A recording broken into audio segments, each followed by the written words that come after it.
नमस्कार, मी अनुराधा सनगर. जनवार्तामध्ये आपलं सर्वांचं स्वागत. पाहूया पुण्यातील काही विशेष घडामोडी.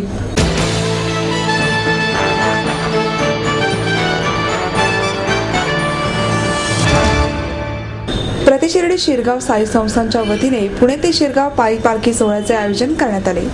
श्री साईबाबा पुण्यतिथी आणि दसरा महोत्सवानिमित्त दरवर्षी या पालखी सोहळ्याचे आयोजन करण्यात येतं. श्रीमंत दगडूशेठ हलवाई गणपतीपासून या पालखी सोहळ्याला सुरुवात झाली. तत्पूर्वी शिवाजीनगर तोफखाना येथील रासने साई मंदिर येथे साई पादुकांवर महाभिषेक करण्यात आला. त्यानंतर या पादुका दगडूशेठ गणपतीपाशी आणण्यात आल्या. येथे आमदार माधुरी मिसाळ आणि उद्योगपती संजय पुरी यांच्या हस्ते पादुकांचे पूजन करण्यात आले, तर आमदार गिरीश बापट आणि पालिका सभागृह नेते सुभाष जगताप यांच्या हस्ते रथाचे पूजन करून पालखी सोहळ्याला प्रारंभ करण्यात आला. बँड पथक, अश्व या पालखी सोहळ्यात सहभागी झाले. याशिवाय शेकडो साई भक्तही या पालखी सोहळ्यात सहभागी झाले होते. दगडूशेठ गणपती लक्ष्मी रस्ता मार्गे पुणे मुंबई रस्त्याने हा पायी पालखी सोहळा श्री क्षेत्र शिरगाव येथे पोहोचला. तेथे 10 ते 13 ऑक्टोबर पर्यंत दसरा महोत्सवाचे आयोजन करण्यात आल्याचे श्री साईबाबा पब्लिक चॅरिटेबल ट्रस्टचे प्रमुख विश्वस्त आमदार प्रकाश देवळे आणि विश्वस्त सचिव सपना लालचंदानी यांनी सांगितले.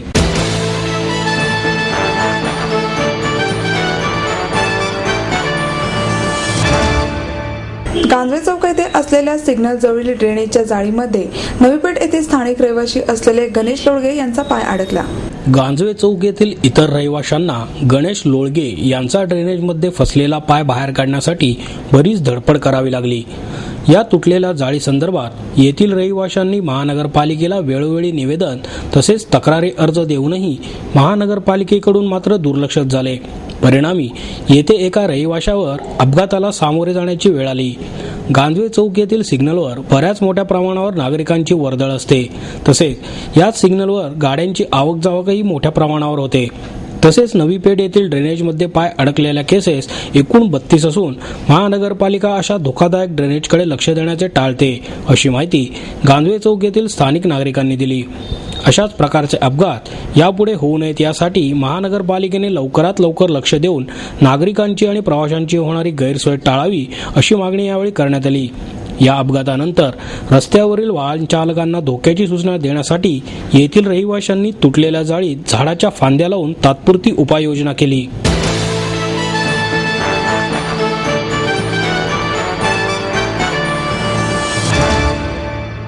सपा महाविद्यालयातील इयत्ता 11वीच्या प्रवेश प्रक्रिये गोंधळ प्रकरणी महाविद्यालयाचे प्राचार्य डॉक्टर दिलीप शेठ यांनी अखेर राजीनामा दिला. 2 दिवसांपासून विद्यार्थी, पालक आणि विद्यार्थी संघटनांनी महाविद्यालयात आंदोलन सुरू केले आहे. परंतु या सर्व गोंधळामुळे 96 विद्यार्थ्यांच्या भवितव्याशी मात्र खेळ सुरू झाला आहे. जुलै महिन्यात इयत्ता 11वीच्या 96 विद्यार्थ्यांनी सप महाविद्यालयात प्रवेश घेतला होता. मात्र या विद्यार्थ्यांनी नंतर प्रवेश रद्द करून इतर महाविद्यालयात प्रवेश घेतला. या रिक्त झालेल्या जागा केंद्रीय पद्धतीने भरण्याऐवजी गैरमार्गाने प्रवेश देण्यात आला. या संदर्भात शिक्षण उपसंचालक सुमन शिंदे यांनी शिप्र मंडळीला नोटीस बजावली. या संदर्भात चौकशीसाठी सहाय्यक शिक्षण उपसंचालक बाळासाहेब ओव्हाळ हे महाविद्यालयात गेले. त्यावेळी संतप्त पालकांनी त्यांच्यासह उपप्राचार्या सुरेखा डोके यांना कोंडून ठेवले.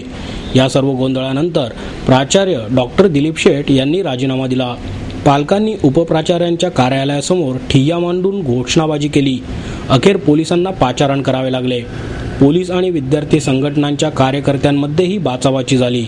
ठोस आश्वासन मिळाल्याशिवाय कोणालाही बाहेर जाऊ देणार नाही, अशी भूमिका पालकांनी घेतली. शिप्र मंडळींचे उपाध्यक्ष अनंत माटे यांनी अखेर शिक्षण उपसंचालकांबरोबर बैठक घेऊन विद्यार्थ्यांना प्रवेश देण्यात येईल असे आश्वासन दिले. त्यानंतरच पालकांनी आंदोलन मागे घेतले.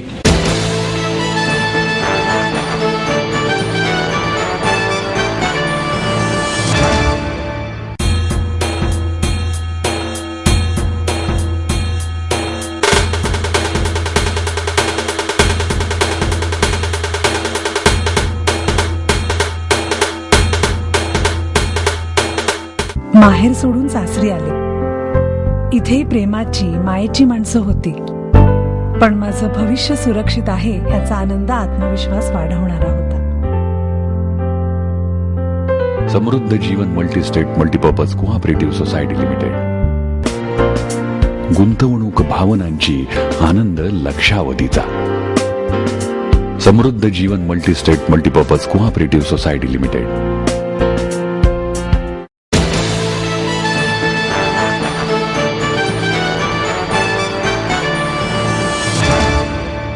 डॉक्टर नरेंद्र दाभोळकर यांच्या हत्ये प्रकरणातील आरोपींना तत्काळ अटक करावी या मागणीसाठी शिवराज्य पक्षातर्फे जिल्हाधिकारी कार्यालयाजवळ जेल भरो आंदोलन करण्यात आले.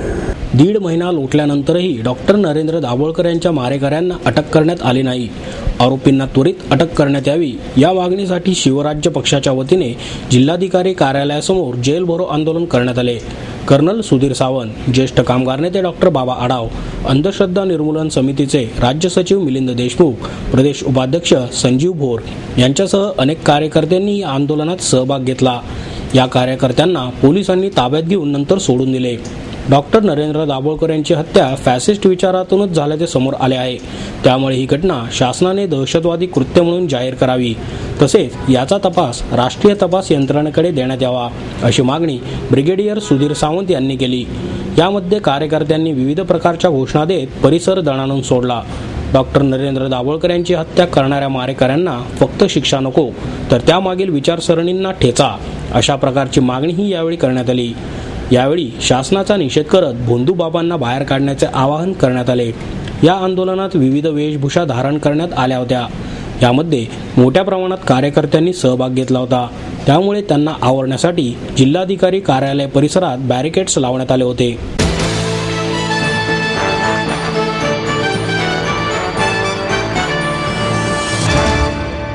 गणेशोत्सव काळात निर्माण होणाऱ्या घनकचरा व त्याचे व्यवस्थापन याचा सस्टेनेबिलिटी इनिशिएटिव्हने अभ्यास करून होणाऱ्या गंभीर परिणामांची पडताळणी केली. 2 आठवडे उलटून गेल्यानंतर आणि लोकांचा उत्साह ओसरल्यानंतर पुणे शहरात गंभीर प्रश्न उभा राहतो, तो म्हणजे गणेशोत्सव काळात निर्माण होणारा घनकचरा आणि त्याचे व्यवस्थापन. याचा सस्टेनेबिलिटी इनिशिएटिव्हने गणेशोत्सवच्या घनकचरा आणि व्यवस्थापनाबाबत निर्माण होणाऱ्या गंभीर परिणामाची पडताळणी केली. या काळात निर्माण होणाऱ्या कचऱ्याचे विविध प्रकार जसे काथ्या, लाकूड, प्लास्टर ऑफ पॅरिस, थर्माकोल आणि त्यांच्या प्रमाणात अंदाज घेतला. पुण्यातल्या 3000 पेक्षा अधिक सार्वजनिक मंडळे आणि लाखो घरगुती गणपती देखाव्यांमध्ये वापरात येणाऱ्या सामग्रीची विल्हेवाट कशी होते हे या अभ्यासातून जाणून घेण्याचा प्रयत्न केला. पुण्यात अंदाजे 3.5 लाख घरांमध्ये गणपतीची प्रतिष्ठापना होते. यामध्ये सरासरीपेक्षा विसर्जनाच्या दिवशी म्हणजेच 3ऱ्या, 5व्या, 7व्या आणि 10व्या दिवशी 400 टन कचरा गोळा केला जातो, असे या सर्वेक्षणातून दिसून आले. हे परंपरागत चालू असलेले प्रदूषण थांबवण्यासाठी आपल्याकडे काही प्रभावी उपाय आहेत का याचा विचार करणे गरजेचे झाले आहे, असे अनघा परांजपे यांनी सांगितले. तसेच विसर्जन हौदातील गाळ नदीमध्ये न सोडता तो जमा करून त्यावर योग्य प्रक्रिया करावी आणि महोत्सवाच्या काळात निर्माण होणाऱ्या कचऱ्याची हाताळणी आणि त्याची योजनाबद्ध रीतीने विल्हेवाट लावण्यासाठी महापालिकेने निर्देश आखण्याची गरज आहे, असेही परांजपे यांनी सांगितले.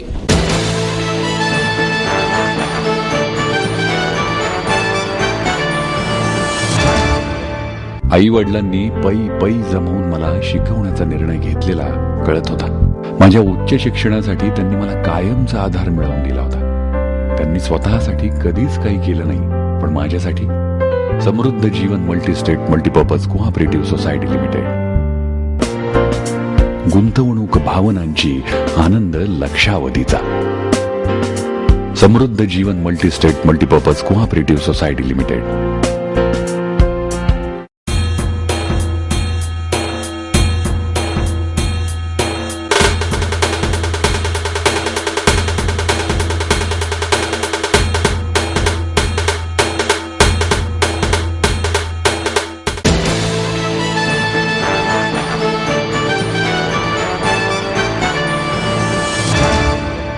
डॉक्टर नरेंद्र दाभोळकर यांना नाट्य अभिवाचनातून श्रद्धांजली वाहण्यात आली. अंधश्रद्धेच्या प्रश्नावर लक्ष वेधून घेणाऱ्या ज्याचा त्याचा प्रश्न या नाटकाचे अभिवाचन करून मराठी चित्रपट कलावंतांनी अंधश्रद्धा निर्मूलन समितीचे कार्याध्यक्ष डॉक्टर नरेंद्र दाभोळकर यांना श्रद्धांजली अर्पण केली. अखिल भारतीय मराठी नाट्य परिषद पुणे शाखा आणि निळू फुले कला अकादमीच्या वतीने हा कार्यक्रम आयोजित करण्यात आला होता. यात अभिनेत्री अलका कुबल, अभिनेते डॉक्टर गिरीश ओक, अभिराम भडकमकर, किरण माने, राहुल कुलकर्णी, अजिंक्य ननावरे, भक्ती रत्नपारखी आदी सहभागी झाले होते.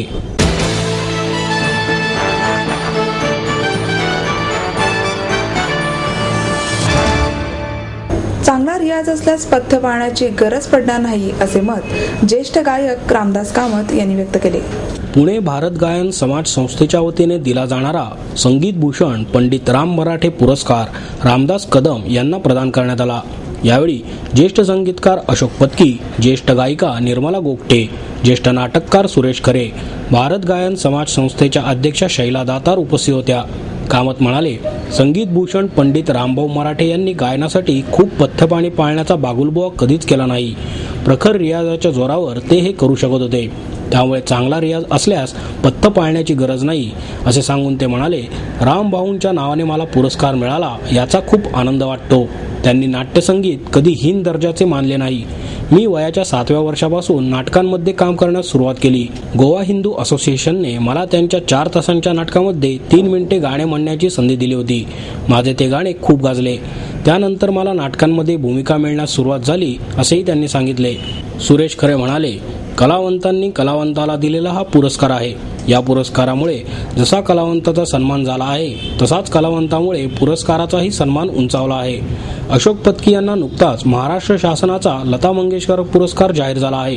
दोघांमध्ये बरेच साम्य आहेत. त्यांनी बरेच यश मिळवूनही त्यांना कधी अहंकाराचा स्पर्शही झाला नाही असेही त्यांनी नमूद केले.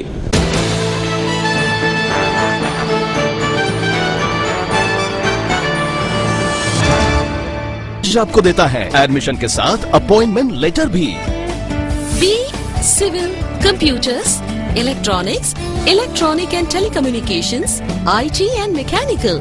MA computers, electronics, IT and mechanical. Diploma engineering, mechanical and computer. MBA finance, HR and marketing. BCA, BBA, MBA and MCA for engineering और साथ ही D.Pharm, B.Pharm और M.Pharm भी. Siddhant international school CBSE from nursery to 5th standard. Siddhant college. Transport एवं hostel facility. 22 एकड़ का विशाल campus. AICT Delhi और Pune university द्वारा मान्यता प्राप्त.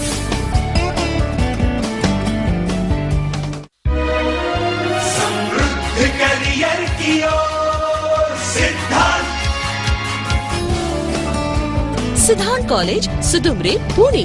एडमिशन के लिए आज ही कॉल करें या लॉग ऑन करें.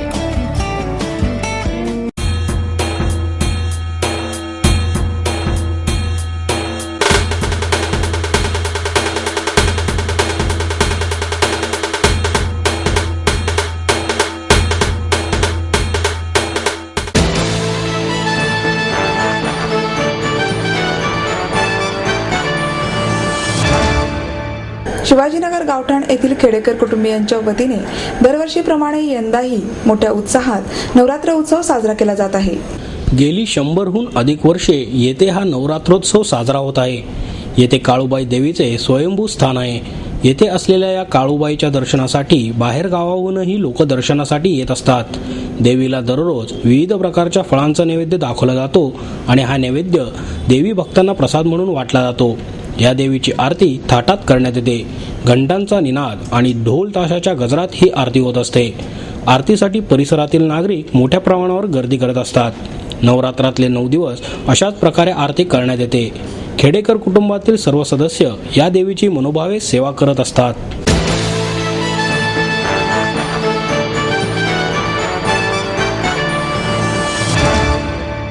पाळीव पक्षी मित्रांना संघटित करण्यासाठी आणि त्यांना मदत करण्यासाठी शांतिदूत पक्षी मित्र असोसिएशनची स्थापना करण्यात येणार आहे.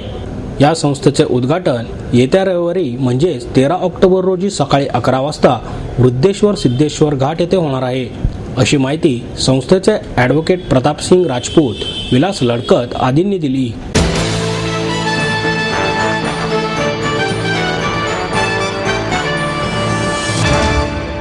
आपलं स्वप्न, आपलं मन, आपलं स्वतःचं घर हेच खरं धन. समृद्ध जीवन पार्क सादर करत आहे 140 फ्लॅट्सची एक प्रशस्त गृह योजना. कात्रज कोंढवा रोडवर बिबवेवाडीपासून फक्त 2 किलोमीटर अंतरावर आपल्या आर्थिक गणितात बसणारे 1 व 2 BHK फ्लॅट्स. तब्बल 3 मजली पार्किंग सह ऐस पैस गार्डन, क्लब हाऊस आणि इतर सुविधांनी सुसज्ज. बुकिंग साठी संपर्क 9850937373 9850947373. समृद्ध जीवन. नांदी सौभाग्याची, सुरुवात प्रगतीची.